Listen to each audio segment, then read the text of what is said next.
Car Bauli में गिर गई। ज़िले करीमनगर में रियासत तेलंगाना के ज़िले करीमनगर में एक तेज़ रफ्तार कार बौली में गिर गई। तफसीलात के मुताबिक कार चलाने वाले ने इसका तवज़ुन खो दिया, जिसके नतीजे में कार ज़िले करीमनगर के चिन्ना मलकानूर गांव में बौली में गिर गई। मुकामी अफराद और पुलिस मौके पर पहुंचे, जिसने कार को बौली से निकालने का काम शुरू कर दिया और कार को निकाल लिया। कार के हादसे के वक्त 5 अफराद सवार थे। ये कार ज़िले करीमनगर से हुस्नाबाद की तरफ जा रही थी।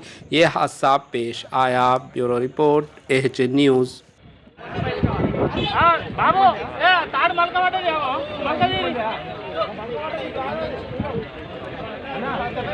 ఒకసారి ఎంతమందిలో చూ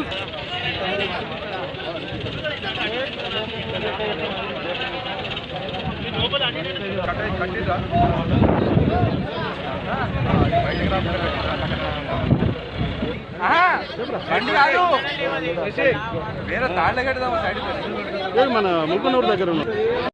हमारे HN न्यूज़ को सब्सक्राइब करिए ताकि आपको नोटिफिकेशंस आते रहे वक्त पर।